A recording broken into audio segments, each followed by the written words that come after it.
कहा सत्यनारायण स्वरूप भगवान विष्णु सबको मनचाहा फल देने वाले हैं। अतः हे भी तुम उन्हीं का उत्तम व्रत व पूजन करो। भगवान सत्यनारायण का व्रत व पूजन करने से मनुष्य सब दुख से दूर हो जाता है। हे भगवान, गरीब ब्राह्मण ने कहा, कृपया मुझे इस व्रत का विधि विधान बतलाइए। आपके अनुसार मैं उत्तम फल देने वाले, प्रदान करने वाले इस व्रत को अवश्य ही करूंगा। बूढ़े ब्राह्मण वेशधारी भगवान विष्णु ने उसे सत्यदेव भगवान के व्रत का विधान बताया और उनका ध्यान हो गए। निर्धन ब्राह्मण ने मन ही मन में शंकर पूजा के वह बूढ़े ब्राह्मण द्वारा बताया गया व्रत अवश्य ही करेगा। घर ठीक नहीं होगी। दूसरे दिन वाली सकल के साथ उत्पादन के लिए मिला मिलेगा, उसे मैं दूंगा। उस दिन उसे शिक्षा में काफी जन्म प्राप्त हुआ। उसी से ब्राह्मण ने अपने भगवान का व्रत किया। व्रत के प्रभाव से भगवान सत्यदेव की कृपा से वह संपत्तिमान हो गया। तब से उस ब्राह्मण ने प्रतिमाह व्रत रखना आरंभ कर दिया और अंत में सब पापों से मुक्त होकर के मोक्ष का अधिकारी हुआ।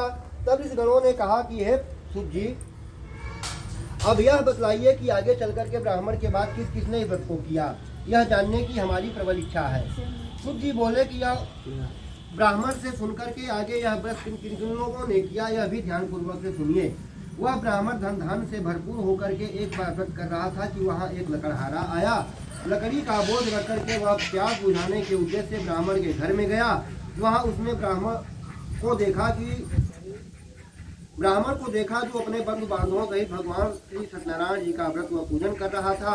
वह सब देख लकड़हारे को बड़ी उत्सुकता हुई। उसने ब्राह्मण को प्रणाम करके पूछा कि हे प्रभु ब्राह्मण देव, आप यह किसका पूजन कर रहे हैं? इस पूजन का क्या फल मिलता है? कृपा करके विस्तार पूर्वक बतलाइए, यह किसका पूजन कर रहे हैं?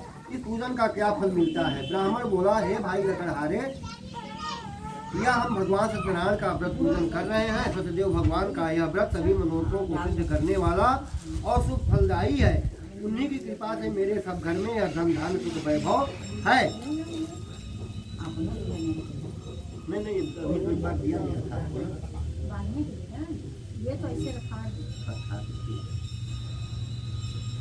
यह जानकर के लकड़हारा बहुत प्रसन्न हुआ। वह प्रसाद ग्रहण करके जल पी करके बाहर आया और अपना गट्ठर उठा करके लकड़ी बेचने के लिए शहर को चल दिया।